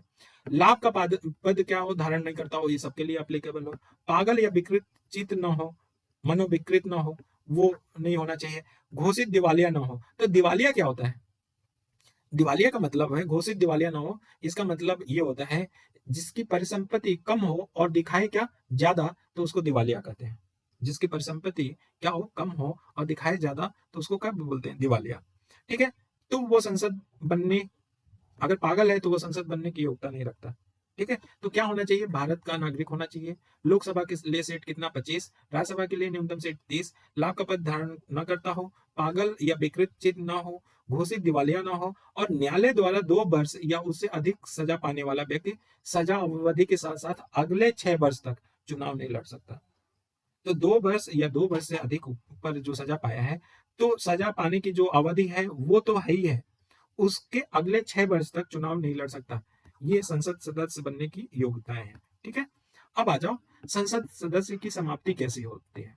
तो सदस्यता को समाप्ति कैसे कर सकते हैं, अगर त्याग पत्र दे दे तो समाप्त हो जाएगा, संसद की सदस्यता समाप्त हो जाएगा, मृत्यु हो जाएगी तो समाप्त हो जाएगा, निर्वाचन रद्द हो जाएगा तो समाप्त हो जाएगा, यदि कोई व्यक्ति संसद के दोनों सदनों के लिए निर्वाचित हो जाता है। यहां से प्री क्वेश्चन बनेगा, यहीं से बनता है जब टफ क्वेश्चन बनते हैं तो अगर मान लो कि कोई लोकसभा और राज्यसभा दोनों में निर्वाचित हो जाता है, तो 10 दिन के भीतर किसी एक सदन की सदस्यता से क्या करना पड़ेगा, त्याग पत्र देना होगा। कितने दिन के भीतर भैया, तो 10 दिन के भीतर देना होगा। ठीक है, अगर मान लो 10 दिन के अंतर्गत नहीं देता है तो क्या होगा, तो जिस सदन के लिए वो पहले चुना गया है उसकी सदस्यता क्या होगा, समाप्त हो जाएगी। समझ रहे हैं मेरी बात, कि देखो लोकसभा और राज्यसभा के लिए कोई सदस्य चुन लिया गया, तो उसको 10 दिन के अंतर्गत क्या करना होगा, वो त्याग पत्र देना होगा किसी एक सदन से। अगर नहीं देता है 10 दिन के अंतर्गत, तो जो सबसे पहले किसी सदन में जो चुना गया हो, तो उसकी सदस्यता क्या हो जाएगी, अपने आप समाप्त हो जाएगी। ठीक है, लेकिन यहां ध्यान देने की बात है कि अगर एक साथ दोनों सदनों के चुनाव जीत ले, ऐसा भी तो हो सकता है कि लोकसभा और राज्यसभा के चुनाव एक साथ हो रहे हैं और दोनों के क्या हो जाए, चुनाव जीत ले, तो राज्यसभा की सदस्यता समाप्त हो जाएगी अगर वो नहीं त्याग पत्र देता है। तो कंडीशन ध्यान रखना इंपॉर्टेंट है, कि एक तो बताया कि ऐसा है कि दोनों में अंतर है, पहले लोकसभा जीत लिया और उसके बाद राज्यसभा जीता, तो लोग अगर 10 दिन का अंतर्गत नहीं देता तो लोकसभा से सीट उसका समाप्त हो जाएगा, सदस्यता समाप्त हो जाएगी। लेकिन दोनों साथ में चुनाव जीतता है, तो अगर 10 दिन के अंतर्गत नहीं देता है तो राज्यसभा की सीट समाप्त होगी, ध्यान रखना। ठीक है, एक दूसरा क्वेश्चन प्रे का, कि यदि कोई व्यक्ति क्या होता है कि संसद मतलब लोकसभा या राज्यसभा की सीट जीते और साथ ही सभा के विधानसभा या विधान परिषद का क्या हो जाए, मेंबर बन जाए। समझ रहे हो, कि लोकसभा या संसद की सीट जीत ले और साथ ही साथ विधान मंडल का भी कोई सीट जीत ले, तो उसे क्या करना होगा, 14 दिन के अंदर किसी से त्याग पत्र दोनों में से किसी एक को देना होगा। अगर 14 दिन के अंदर नहीं दिया तो क्या होगा, संसद का जो लोकसभा या राज्यसभा में चुना गया है उसका सदस्यता क्या हो जाएगा, समाप्त हो जाएगा। ध्यान रखना, यहाँ पे 10 दिन बोला है और यहाँ पे हमने बोला जब भी विधानमंडल और संसद की बात आ जाएगी तो 14 दिन हो जाएगा, और जबकि संसद की बात होगी तो 10 दिन का होगा। ठीक है, तीसरा कंडीशन ये भी इंपॉर्टेंट है, कि अगर कोई सांसद लगातार 60 दिन तक अध्यक्ष या सभापति, अध्यक्ष होते हैं लोकसभा में और सभापति होते हैं कहाँ, राज्यसभा में, कि अनुमति के बिना सदन से क्या हो, अनुपस्थित हो। तो ये ध्यान रखना, 60 दिन तो है लेकिन उसके अनुमति के बिना, किसके, लोकसभा के अध्यक्ष और सभापति के अनुमति के बिना सदन में अनुपस्थित रहता है तो उसका स्थान रिक्त घोषित कर दिया जाएगा। और किसके द्वारा किया जाएगा, अध्यक्ष या सभापति के द्वारा। तीसरी बात, 60 दिन है यहाँ पे, बिना अनुमति लिए 60 दिन की बात है। ठीक है, अब चौथा केस क्या है, कि अगर मान लो न्यायालय, सुप्रीम कोर्ट या हाई कोर्ट 2 वर्ष या उससे अधिक सजा सुना दिया, तो सदस्यता क्या हो जाएगा, रद्द हो जाएगा। ठीक है, और ये भी बोला गया कि आर्टिकल 102 में कोई निर्योग्यता, इनएलिजिबिलिटी का शिकार हो जाता है 102 के तहत, तो भी संसद का सदस्यता क्या हो जाएगा, रद्द हो जाएगा। अगर एंटी डिफेक्शन लॉ, दल बदल विरोधी अधिनियम के प्रावधानों का शिकार हो जाए तो भी क्या हो जाएगा, उसका सदस्यता रद्द हो सकता है, समाप्त हो सकता है। तो इन आधारों पे संसद की सदस्यता की समाप्ति होती है। तो पूछ लिया जाएगा मेंस में कि संसद की सदस्यता का क्या एलिजिबिलिटी क्राइटेरिया है और समाप्ति होने की क्या, सिंपल सा क्वेश्चन पूछ ले तो समाप्त होने की क्या क्राइटेरिया है, बता दोगे आप लोग। अब आ जाओ 52वां संविधान संशोधन। ये कब आया था? 52 1985 में आया था। और इस 52वें संविधान संशोधन से 10वीं अनुसूची जोड़ी गई और इसी को एंटी डिफेक्शन लॉ बोला जाता है, इसी को अनुसूची बोला जाता है, 10वीं अनुसूची को। 91 संविधान संशोधन कब आया था? 2003 में। और इसमें दल बदल विरोधी अधिनियम जो पारित हुआ था 92 में, उसमें कुछ बदलाव किया गया। तो दो हैं दल बदल विरोधी अधिनियम से जुड़ा हुआ दो संविधान संशोधन है। एक तो 52वां है जो प्रमुख है, और 91 91 वाले में क्या हुआ था? दल बदल विरोधी अधिनियम में कुछ क्या हुआ था? बदलाव किया गया था, चेंजेस हैं। तो इसमें क्या मुख्य विशेषताएं हैं? किसकी? दल बदल विरोधी अधिनियम का क्या विशेषताएं हैं? तो कोई सांसद या विधायक सदन की सदस्यता से वंचित कर दिया जाएगा। कोई सांसद हो या विधायक है, उसके सदन की सदस्यता से वंचित कर दिया जाएगा। किन कंडीशन पे कर दिया जाएगा? यदि जिस दल से टिकट पर निर्वाचित हुआ है और उस दल की सदस्यता क्या कर दे? त्याग पत्र दे दे। मान लो कि बीजेपी से हम क्या करें? चुनाव लड़े और हम सदन सदन के सदस्य बन गए हैं, ठीक है, बीजेपी से चुनाव लड़के हम बीजेपी से क्या करते हैं? त्याग पत्र दे दें। तो उस दल की सदस्यता को से हम त्याग पत्र दे देंगे, तो फिर हमारी सदस्यता क्या हो जाएगा? हमारी सदस्यता से वंचित कर दिया जाएगा। ठीक। दूसरा कंडीशन क्या है कि अगर व्हिप जारी करता है, कोई दल व्हिप जारी कर दे, ठीक है, दिशा निर्देश जारी कर दे, यदि दल निर्देश जारी कर दे और उस निर्देश के विरुद्ध क्या कर दें? हम मतदान कर दें। जैसे हम कहें हमारा दल है, कोई भी दल का नाम ले लें, XYZ दल है, और हम उसमें क्या है? मेंबर है। वी बोला XYZ कि ऐसा है, ये विधेयक आने वाला है और इस विधेयक का हम लोग खिलाफत करते हैं और हम लोग इस पे मत नहीं करेंगे, मतदान नहीं देंगे। XYZ ने बोल दिया, हम उछले कूदे गए, मतदान कर दिए। अब मतदान कर दिया तो ये दल कहेगा कि निकलो अब बाहर। सदस्यता ऐसे भी हमारी सदस्यता क्या हो जाएगी? रद्द हो जाएगी। संसद या विधायक सदन की सदस्यता हमारी रद्द हो जाएगी। तो व्हिप के अगेंस्ट जाने पे भी हमारा क्या हो जाएगा? सदस्यता रद्द हो जाएगी। दल के द्वारा निर्देश दिए जाने पे भी मतदान में भाग न लेना। अगर हम वो कह रहा है कि नहीं तुमको मतदान देना है, फिर भी हम भाग नहीं ले रहे हैं, तब भी रद्द हो जाएगा। कोई निर्दलीय है, सदस्य है, किसी दल की सदस्यता ग्रहण कर ले, तब भी उसकी सदस्यता क्या हो जाएगी? समाप्त हो जाएगी। या यदि कोई मनोनीत सदस्य है, वो 6 माह के बाद दल परिवर्तन कर ले। मान लो गवर्नर या प्रेसिडेंट द्वारा मनोनीत है, और मनोनीत करने के बाद वो 6 माह के बाद कोई दल ज्वाइन कर ले, तब भी उसकी सदस्यता क्या हो जाएगी? रद्द हो जाएगी। ठीक, प्रमुख विशेषताएं समझ गया। अब देखो, जो दल बदल विरोधी अधिनियम है, वो अध्यक्ष पे, स्पीकर और सभापति पे नहीं लगता है, ठीक है। और दल बदल अधिनियम के संदर्भ में जो भी निर्णय लेता है, उसमें अध्यक्ष का निर्णय और सभापति का निर्णय अंतिम होता है, मतलब सर्वोसर्वा होता है। लेकिन ये भी बात बोला कि जो निर्णय लेगा वो अंतिम तो होगा, लेकिन अंतिम के साथ साथ उसके निर्णय का, जो स्पीकर है या सभापति है, उसके निर्णय का पुनरावलोकन या जुडिशियल रिव्यू हो सकता है। अब आ जाते हैं, एक आता है टू टूवर्ड, एक होता है मर्जर, एक होता है स्प्लिट। तो कम से कम 1/3 सदस्यों के द्वारा दल छोड़ना होता है, मतलब कम से कम 1/3 सदस्य क्या कर दें? दल का छोड़ दें, उसको बोलते हैं स्प्लिट। मर्जर क्या? तो कम से कम 2/3 सदस्यों को के द्वारा दल छोड़ना होता है। तो मर्जर में 2/3 सदस्य छोड़ते हैं, स्प्लिट में 1/3 सदस्य छोड़ते हैं दल का। जो 91 संविधान संशोधन था, उसमें स्प्लिट की जो व्यवस्था थी उसको समाप्त कर दी, मतलब कि ये 1/3 सदस्य छोड़ के किसी दल में जाके मिल जाए, तो ऐसा नहीं हो सकता, 91 में बोल दिया। लेकिन 2/3 क्या कर दें? किसी दल को छोड़ के और किसी दल में जाके दूसरे दल में मिल जाए, उसके लिए मान्य है। कौन? दल बदल विरोधी अधिनियम मान्य है इसके लिए।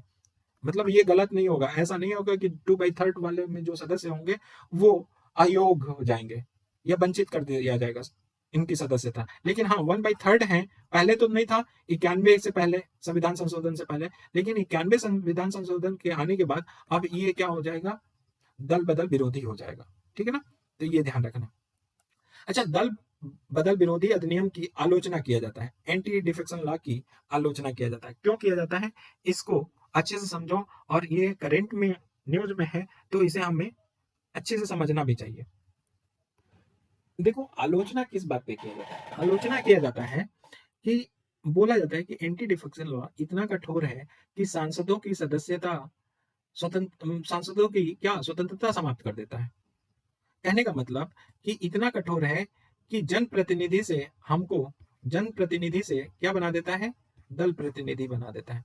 जैसे हमने बताया ना कि अगर व्हिप जारी कर रहा है दल, तो उसके अगेंस्ट हम नहीं कर सकते हैं। वो जो कहेगा वो व्हिप के अनुसार करना पड़ेगा। तो हम तो जनप्रतिनिधि हैं ना, तो जनप्रतिनिधि से हमको क्या बना देता है? दल प्रतिनिधि बना देता है। दूसरा आक्षेप ये लगता है, आलोचना किया जाता है कि 105 में, संविधान के 105 आर्टिकल में सांसद को क्या दिया गया? विशेषाधिकार है। और विशेषाधिकार क्या है? कि अपने इच्छा अनुसार अपने विचार को व्यक्त करना, उसके ऊपर मतदान करना। ठीक है? तो भाई अगर देखें तो हम लोकतंत्र में अपनी अभिव्यक्ति कर सकते हैं, हमारे राइट दिया गया है, अभिव्यक्ति की स्वतंत्रता, किस अपनी विचारधारा व्यक्त कर सकते हैं, अपनी इच्छा अनुसार मतदान कर सकते हैं। ये हमारा क्या है? लोकतंत्र को बढ़ावा देता है। लेकिन वहीं एंटी डिफेक्शन लॉ क्या कर देता है? इस पर प्रतिबंधित कर देता है। तो हमने कहा कि जनप्रतिनिधि से हमें दल प्रतिनिधि बना देता है, लोकतंत्र पे क्या कर देता है? प्रभावित कर देता है। ये क्यों? हम अपने विचार को व्यक्त नहीं कर सकते, अपने अनुसार मतदान नहीं कर सकते। समझ में? इन दोनों का परिणाम क्या होगा? परिणाम ये होगा कि हम कोई, मान लो क्रिएटिव करना चाह रहे हैं, हमारी ये है कि क्रिएटिव अवधारणा है, कुछ हम नया करना चाह रहे हैं, वो नहीं हो पाता। क्यों? क्योंकि दल जो चाहेगी वही होगा।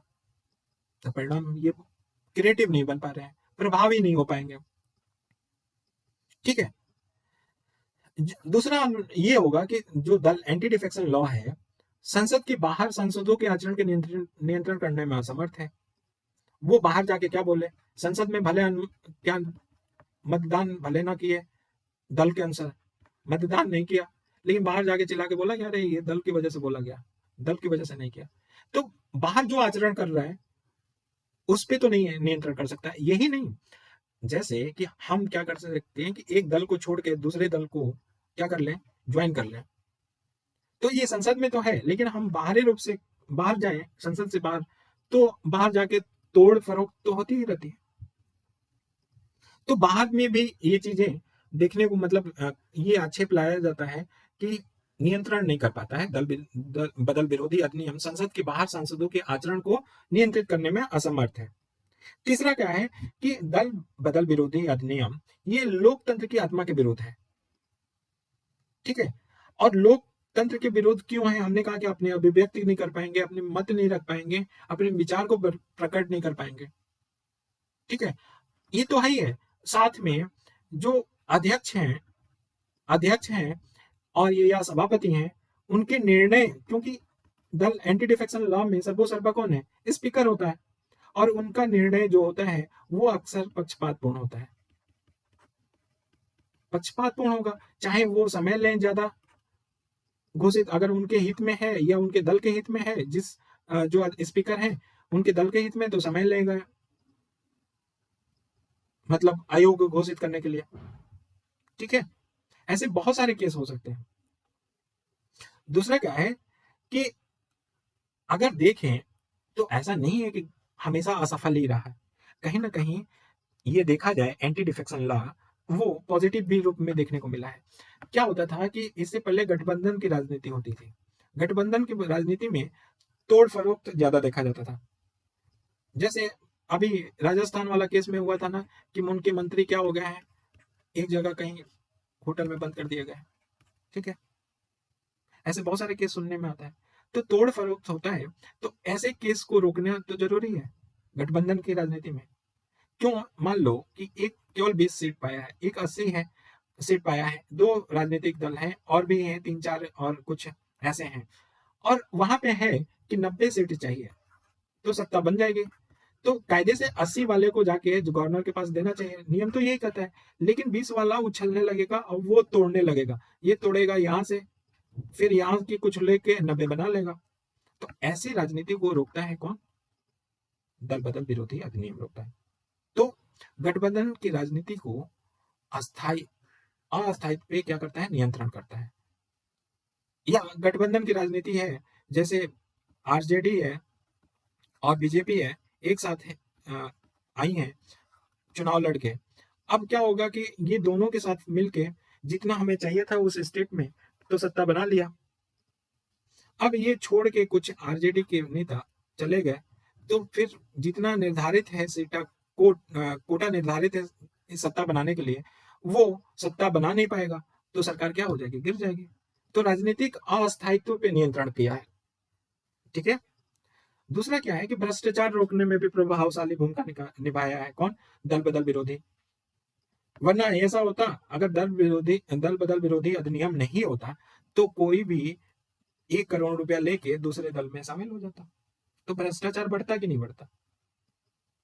ठीक। तो दोनों, एक तो अस्थायित्व बढ़ाया है राजनीति का, दूसरा क्या, भ्रष्टाचार को भी रोकने में सफलता प्राप्त की है। ठीक है।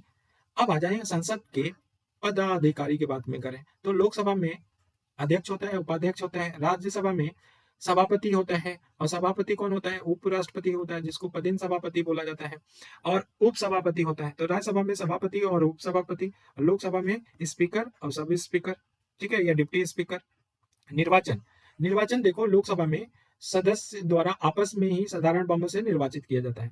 तो जो भी स्पीकर का निर्वाचन होता है, स्पीकर का निर्वाचन होता है, वो आपस में ही निर्वाचित किया जाता है, किससे, साधारण बहुमत से निर्वाचित किया जाता है। तो इनको हटाया कैसे जाता है स्पीकर को लोकसभा में, तो प्रभावी बहुमत से सदन के द्वारा हटाया जाता है। प्रभावी हमने इसे पहले बताया है, और फिर भी नहीं समझ में आ रहा तो आप जरूर हमें बताइएगा, हम एक बार सब लेके कंसेप्ट क्लियर करेंगे।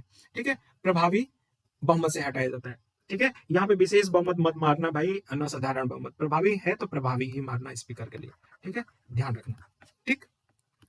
अब आ जाओ कि अनुपस्थिति में लोकसभा में मान लो कि स्पीकर नहीं है, तो कौन बनेगा, कौन लोकसभा को चेयर करेगा, उपाध्यक्ष करेगा। उपाध्यक्ष नहीं है तो 10 सदस्यीय पैनल बनाया जाता है सदस्य का, और उसमें प्राथमिकता निर्धारित होता है कि अगर उपाध्यक्ष नहीं होगा तो पहले नंबर होगा, पहले नंबर वाला नहीं है तो दूसरे नंबर वाला बैठेगा, दूसरे वाला भी नहीं है तो ऐसे करते 10वें नंबर तक जा सकते हैं। ठीक है। अगर उसके बाद भी अगर उसके बाद भी 10 वाले में मान लो 10 के 10 गायब है, अध्यक्ष गायब है, उपाध्यक्ष गायब है, तो फिर कौन चेयर करेगा, तो फिर सदस्यों द्वारा आपस में साधारण बहुमत से फिर किसी सदस्य को निर्वाचित किया जाएगा और वो चेयर बनेगा। ठीक है, तो ये अक्सर क्वेश्चन पूछा जाता है प्री में, तो ये ध्यान रखना अनुपस्थिति में। राज्यसभा का देखो तो राज्यसभा में सभापति रहेगा, चेयर करेगा, मतलब वाइस प्रेसिडेंट। अगर वो नहीं रहा तो उपसभापति करेगा। अगर उपसभापति नहीं है तो यहाँ पे 10 सदस्य था ना, तो लेकिन यहाँ पे 6 सदस्य होंगे। ठीक है, अगर मान लो ये भी नहीं है 6 सदस्य, तो फिर किसी एक का 6 सदस्यीय पैनल सदस्यों द्वारा आपस में से किसी एक सदस्य का क्या होगा, चुनाव होगा 6 सदस्य में आपस में।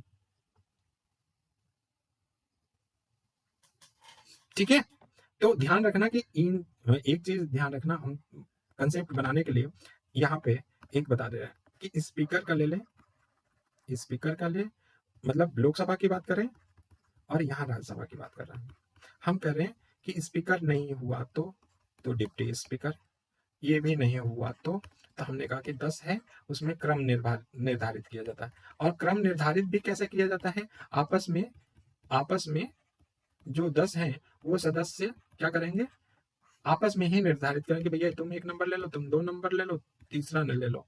ठीक है ना, ये हमारा क्या हो जाएगा, हमारा लोकसभा का चेयर करने का तरीका होगा ऐसे। ठीक है ना, स्पीकर नहीं होगा तो डिप्टी स्पीकर, डिप्टी स्पीकर नहीं होगा तो इसमें क्रम जो निर्धारित किया जाएगा, 10 सदस्यीय क्रम होता है, उस क्रम के अनुसार किया जाएगा। राज्यसभा में क्या होगा कि सभापति नहीं होगा तो उपसभापति बनेगा। अगर उपसभापति नहीं है तो यहाँ पे 6 सदस्य अपने में क्रम निर्धारित करेंगे, 1 नंबर तुम ले लो, 6 नंबर हम ले रहे हैं, और इसके आधार पे देखेंगे अगर 1 नंबर वाला नहीं है तो 2 नंबर बनेगा, और ऐसे करके 6 नंबर तक जा सकता है। और उसके बाद भी नहीं होता तो दोनों कंडीशन में क्या होगा कि फिर से वो अपने आप में साधारण बहुमत से निर्धारित किया जा सकता है। ठीक है ना, तो ये हमारा कंसेप्ट क्लियर हो गया प्री में। ठीक है, अध्यक्ष की शक्तियां क्या है, स्पीकर की शक्तियां क्या है, तो देखो ये बार बार वेरी इंपॉर्टेंट और अच्छे क्वेश्चन बन सकते हैं, तो ये ध्यान रखना।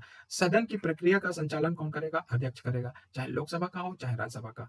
तो स्पीकर की बात नहीं आ रही, स्पीकर हो सकता है और वहां पे राज्यसभा में उपसभापति। ठीक है ना, दोनों की बात है। वह सदन में व्यवस्था बनाए रखता है, तो सदन की प्रक्रिया का शक्तियां हैं या कार्य करता है कौन, स्पीकर या सभापति। ठीक है, वह धन विधेयक को कौन प्रमाणित करता है कि वह धन विधेयक है कि नहीं है, तो लोकसभा में स्पीकर ही करता है। स्पीकर ही धन, भाई धन विधेयक लोकसभा में ही लाया जाता है, राज्यसभा में तो नहीं लाया जाता है। तो धन विधेयक को कौन कहेगा कि भैया ये मनी बिल है, स्पीकर कहेगा। ठीक है, दोनों सदनों में संयुक्त बैठक होगा, लोकसभा और राज्यसभा में। हमने बोला था कि आर्टिकल 108 में प्रावधान है संयुक्त बैठक का, प्रेसिडेंट बुला सकता है। कब, साधारण बहुमत में गतिरोध होगा अगर दोनों सदन में, तो फिर वो क्या बुलाएगा, संयुक्त बैठक बुलाएगा। और संयुक्त बैठक की अध्यक्षता कौन करेगा, तो सबसे पहले स्पीकर करेगा। अगर मान लो स्पीकर ना होगा तो कौन, अक्सर कह देते हैं सभापति करेगा, नहीं भाई, स्पीकर के बाद उपाध्यक्ष करेगा, डिप्टी स्पीकर करेगा। और डिप्टी स्पीकर नहीं होगा तो कौन करेगा, उप सभापति करेगा। ठीक है, सभापति नहीं आता, सभापति वाइस प्रेसिडेंट होता है। ठीक है ना, तो ध्यान रखना यहां से। अगर उप सभापति भी नहीं होता है तो सदस्यों द्वारा आपस में ही साधारण बहुमत से क्या करेंगे, निर्वाचित सदस्य द्वारा क्या किया जाएगा, चेयर किया जाएगा संयुक्त बैठक में। तो संयुक्त बैठक में यहाँ कंसेप्ट चेक करने के लिए आपको पूछ सकता है क्या है क्रम। ठीक है ना, अब आ जाओ, अध्यक्ष सदन में मतदान के दौरान प्रथम मत नहीं डालता, लेकिन निर्णायक मत डालता है। तो जब भी सदन में मतदान होगा तो पहली बार वो मत नहीं डाल देगा। ठीक है, लेकिन अगर ऐसा हो गया कि 50-50 आ गया, 50-50 मत में, इस कंडीशन में निर्णायक मत वो अपना एक डाल के कोई पलड़ा क्या कर देगा, भारी कर देगा। निर्णायक मत का मतलब कि किसी प्रस्ताव के पक्ष और विपक्ष में मतों की संख्या बराबर हो जाने पे उस गतिरोध को दूर करने के लिए जो मत डाला जाता है उसे निर्णायक मत कहते हैं। जो कि हमने कहा 50-50 में किसी के प्रति डाल दे, वो कौन डालेगा, स्पीकर डालेगा। ठीक है ना, लेकिन अब क्वेश्चन यहां से आएगा, ये तो सिंपल है। अगर मान लो कि स्पीकर को हटाने की बात हो रही है, स्पीकर को हटाने के लिए विचारधारा चल रहा है या प्रस्ताव है, या तो क्या उसमें निर्णायक मत डालेगा, जी नहीं, निर्णायक मत नहीं डालेगा जब स्पीकर को हटाने की विचार प्रस्ताव चल रहा है तो। लेकिन हाँ, क्या वो मत डालेगा, हाँ, प्रथम जाके प्रथम बार में प्रथम मत डालेगा, लेकिन यहाँ पे नहीं डालेगा प्रथम मत। लेकिन अगर उसको हटाने का विचार चल रहा है तो प्रथम मत डाल सकता है, लेकिन निर्णायक मत नहीं डालेगा। ठीक है, तो ये ध्यान रखना।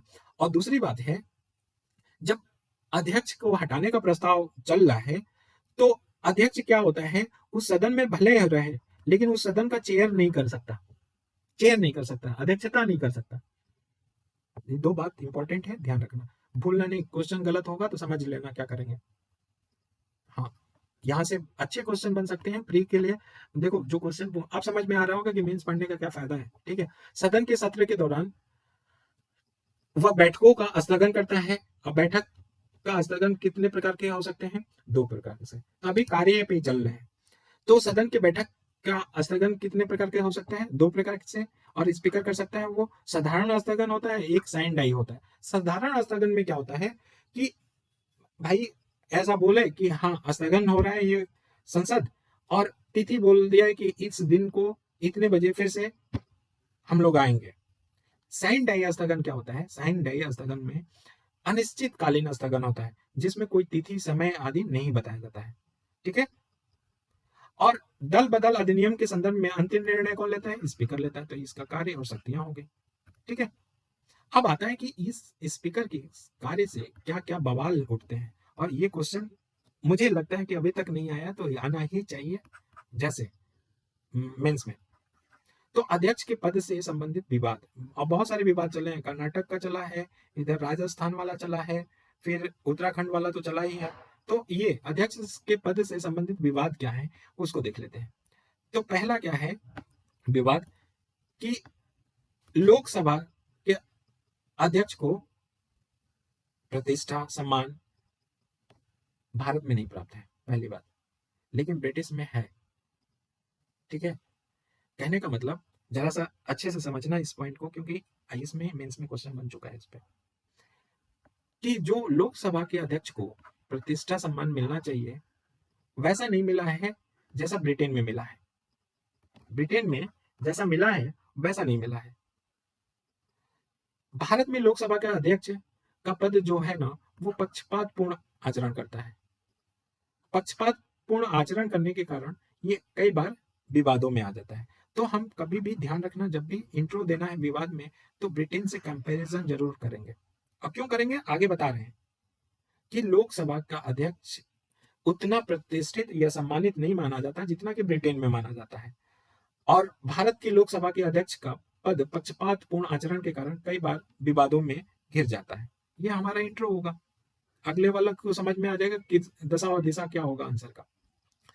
उसके बाद ये कहते हैं कि जैसे कि स्पीकर अगर निर्धारित किया जाता है स्पीकर, तो स्पीकर जो चुना जाता है तो वो किसी ना किसी दल का होता है और सत्ताधारी दल का होता है, अर्थात वो दल पे निर्भर करता है।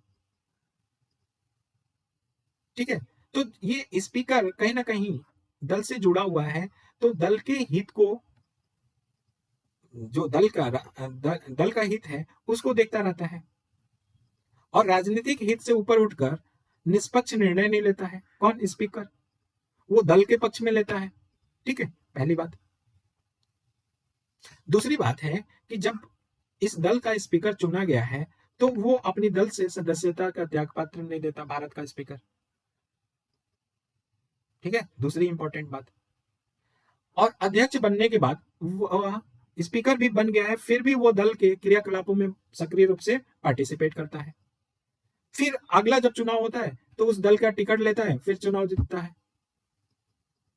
ठीक है, और लोकसभा में सत्ताधारी दल का बहुमत होने के कारण व्यवहार में उसे अध्यक्ष के पद से हटाया भी जा सकता है। नहीं समझ में आ रहा है? देखो इसको सिंपल में स्पीकर की बात करें तो देखो, एक तो दल से जुड़ा होता है, पहली बात। दूसरी बात है कि दल से जुड़ा रहता है तो वो राजनीतिक हित या अपने दल को लाभ पहुंचाने वाला काम करता है। तीसरी बात है कि स्पीकर जब बन भी जाता है तो अपने दल से त्याग पत्र नहीं देता है। ठीक है, त्याग पत्र भी नहीं देता है। चौथी बात कि अगर जिस दल से चुना गया है वो नेता, वो उस दल के क्रियाकलाप जो भी हो या चुनाव प्रचार हो उसमें पार्टिसिपेट करता है, एक्टिवली पार्टिसिपेट करता है, सक्रिय रूप से भागीदार होता है। अब लास्ट वन बोला गया है कि अगर सत्ताधारी दल मान लो बहुत बहुमत से जीता हुआ है तो स्पीकर को हटा भी देगा, स्पीकर को हटा भी देगा। इन आधारों पे क्या किया जाता है, विवाद का स्वरूप ले लेता है या आलोचना भी किया जाता है। ठीक है, अब आ जाते हैं कि ब्रिटेन से हम जो एक लाइन जोड़े थे कि लोकसभा के अध्यक्ष का पद ब्रिटेन से लिया गया है। पहली बात, जैसे ब्रिटेन में क्योंकि संसदीय प्रणाली लिया गया है।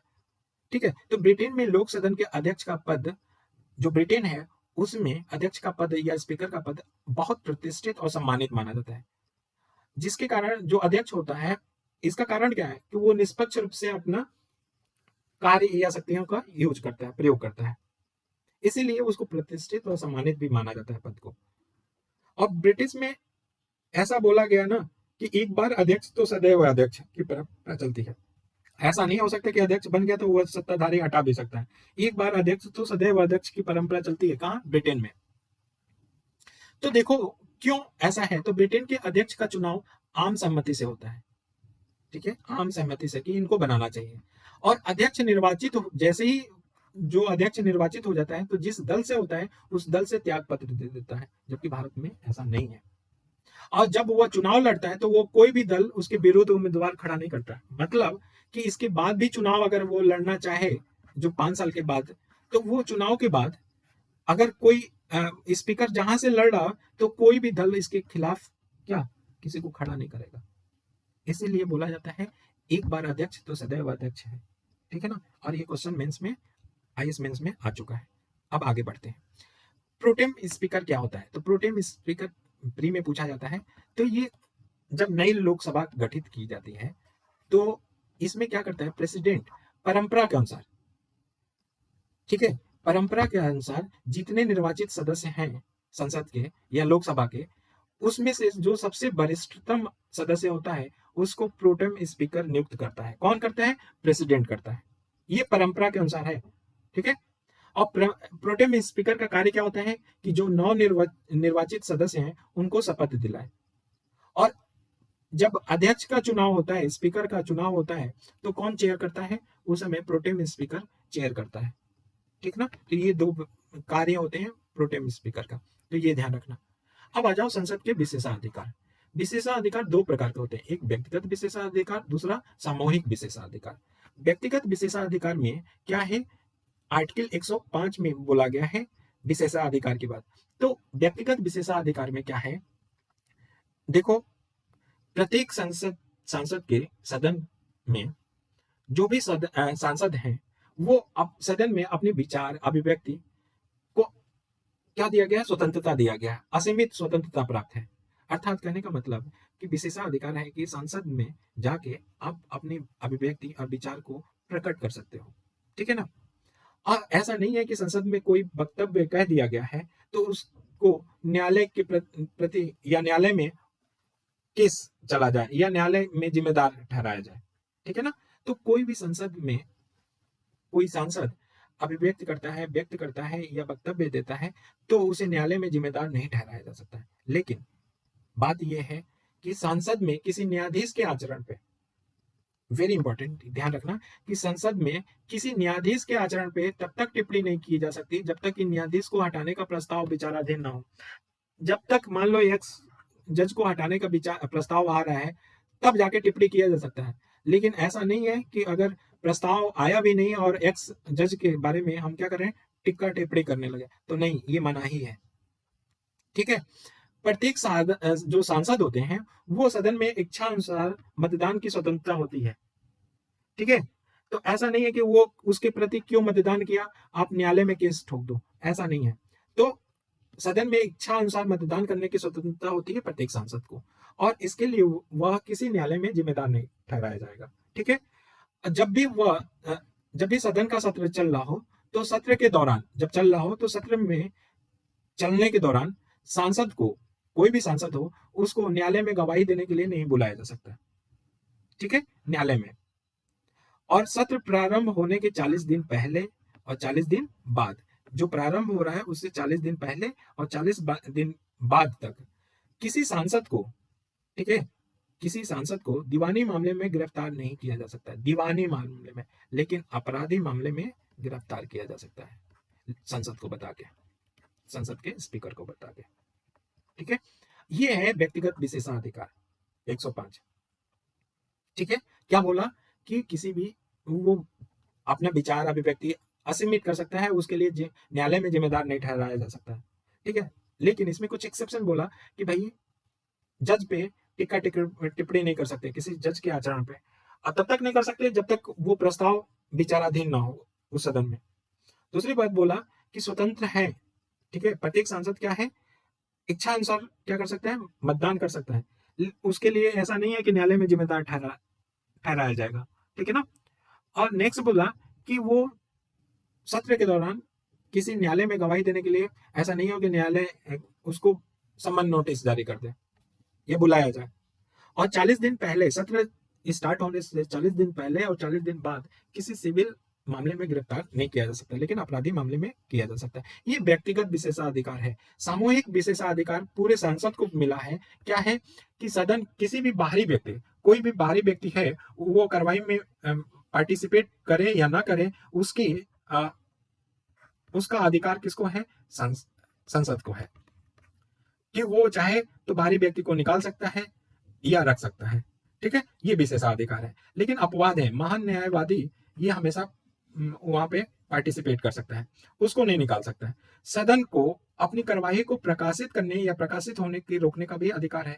तो ये सामूहिक अधिकार है, क्या कि वो कार्यवाही को कहेगा कि भाई आप टेलीविजन वाले प्रकाशित कर रहे हैं, या कहेगा ऐसा है इसको मत प्रकाशित करो, ऐसा मना कर सकता है। तीसरा क्या है कि संसद अपनी अवमानना के लिए दंड देने का संसद के पास अधिकार है, तो संसद को अपनी अवमानना के लिए दंड देने का भी अधिकार है, ठीक है ना। अब आ जाते हैं संसद की अवमानना की बात। तो संसद की अवमानना का अर्थ क्या है, मतलब संसद का अवमानना का मतलब ऐसा आचरण जिससे संसद की गरिमा क्या हो, कम हो रही हो, उसको बोला जाएगा संसद की अवमानना, ठीक है। कोई ऐसा कार्य करना या टिप्पणी करना या लेख लिखना जिससे संसद की मर्यादा भंग हो, उसको संसद की अवमानना माना जाएगा। या संसद की कार्रवाई में बाधा डाल रहा है तो उसको संसद की अवमानना माना जाएगा।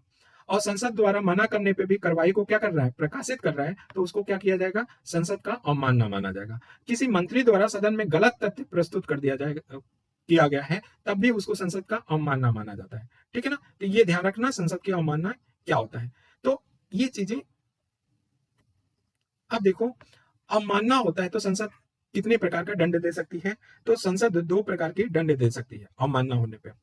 एक बोला जाता है सामान्यतः संसद दिग्ध या बर्बल देती है। बर्बल, वो वर्बल होता है कि ठीक है भाई आप छोड़ दो या बाहर भेज दें या आप इतने दिन तक नहीं आ सकते हैं, ऐसा दंड देगा। संसद अपनी अवमानना के लिए करवास दंड भी दे सकती है। मतलब संसद अवमानना के तहत करवास दंड दे सकती है, लेकिन लेकिन एक शर्त है, जिसकी अधिकतम अवधि क्या होगा, सत्र समाप्ति की होगी। मान लो सत्र 1 महीना चलेगा तो 1 महीना तक करवास दे सकती है। अगर 3 महीना तक चलेगा तो अधिकतम 3 महीना तक देगी। वो सत्र चलने के ऊपर है, ठीक है ना, कितने दिन का चलता है। ठीक है, 3 सत्र है, उसको बताएंगे। ठीक, अब आ जाओ कि भारत में जो आर्टिकल 105 है, संसद के विशेषाधिकार की बात कहा गया है, वो केवल संक्षेप में उल्लेख किया गया है। किसमें? भारतीय अनुच्छेद 105 में। और संसद ने कोई ऐसा कानून भी नहीं बनाया है विशेषाधिकार को लेकर, कोई कानून भी नहीं बनाया है। अतः विशेषाधिकार का जो व्याख्या है वो अस्पष्ट है, क्योंकि 105 में, आर्टिकल 5 में विशेषाधिकार को बहुत संक्षेप में बोला गया है। संसद ने कोई कानून नहीं बनाया है। तो क्वेश्चन यहाँ पे मेंस में उठेगा कि विशेषाधिकार को व्याख्यात करना चाहिए या स्पष्ट करना चाहिए, लिपिबद्ध करना चाहिए या संहिताकरण करना चाहिए। इसके पक्ष में विपक्ष में अपना तर्क दे, इसके पक्ष या विपक्ष में अपना तर्क दे। तो हमने बताया कि 105 में बहुत कम उल्लेख है, कानून भी नहीं पारित किया है संसद ने, तो विशेषाधिकार अस्पष्ट है। लेकिन परंपरा अनुसार सांसद वही विशेषाधिकार मान रहे हैं जो ब्रिटेन से स्वीकृत है, जो ब्रिटेन में चल रहा है परंपरा के अनुसार, उसी को फॉलो करते हैं। और विशेषाधिकार का संहिताकरण भी नहीं किया गया भारत में।